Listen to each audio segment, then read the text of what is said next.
গত পর্বে আমরা দেখেছিলাম সানরাকুর সামনে ইউনিক মনস্টার চলে এসেছিল।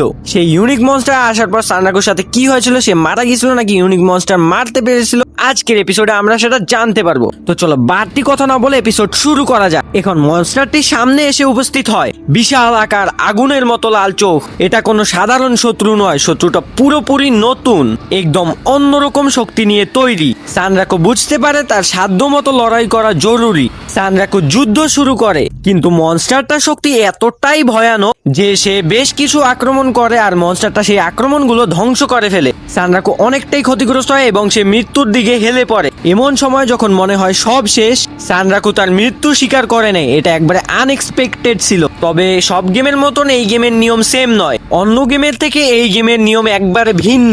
একবার যদি এই গেমের মধ্যে মারা যায় তাহলে সে আবার শেষ পয়েন্টে রিস্পন হবে। সানরাকু আবার রিস্পন হয়, তার আগের জায়গায় ফেরত আসে। সে রিস্পন হওয়ার পর উঠে দেখে তার গায়ে এবং তার পায়ে দাগ। এই দাগগুলো দিয়েছে সেই ভয়ানক ইউনিক মনস্টার। এই দাগগুলো থাকা অবস্থায় সে কোনো প্রকার আর্মর অথবা জামা কাপড় ব্যবহার করতে পারবে না। তার মানে তাকে পুরো গেম এভাবেই খেলতে হবে, একটা বার্ড মাস্ক আর একটা প্যান্ট ইউজ করে। এরপর সানরাকু শহরে প্রবেশ করে। এখানে সবকিছু অনেক আলাদা। সানরাকু শহরের মধ্যে হাঁটতেছিল এবং হঠাৎ খরগোশের মতন এক ছোট প্রাণী তার সামনে এসে দাঁড়ায়। সেই খরগোশটি সানরাকুর দিকে তাকিয়ে মৃদু হাসি দেয় এবং বলে, তুমি কি নতুন প্লেয়ার? সেই খরগোশটা বলে, আমি ইমুল, আমি র্যাবিট কিংডমের প্রতিনিধি। সেই খরগোশটি আরো বলে, আমি তোমাকে সেখানে নিয়ে যাব, আমাদের রাজা তোমাকে সাহায্য করতে পারবেন। ইমুল সানরাকুকে তার রাজ্য র্যাবিট কিংডমে নিয়ে যায়। সেখানে রাজা আছেন যে নতুন প্লেয়ারদের সাহায্য করেন।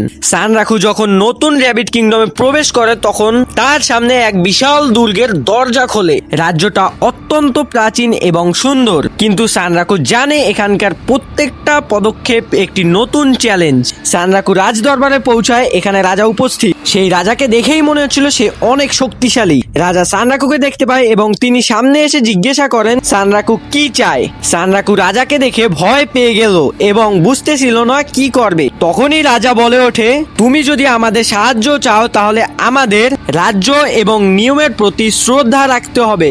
রাজা আরো বলে, তোমার পথ তুমি নিজেই খুঁজে নেবে। সানরাকু তখন বুঝতে পারে এখানে সে নতুন কিছু শিখতে আসেনি, বরং তার পথ তৈরির জন্য এসেছে। শাংগ্রিলা ফ্রন্টিয়ার অ্যানিমের প্রথম সিজনের 3য় এপিসোড আজকে এখানেই শেষ এবং আমাদের সানরাকু এখন আছে র্যাবিট কিংডমে। কিন্তু তাকে কি সাহায্য করবে রাজা? পরবর্তী চ্যালেঞ্জ কি অপেক্ষা করছে সেটা জানো কি?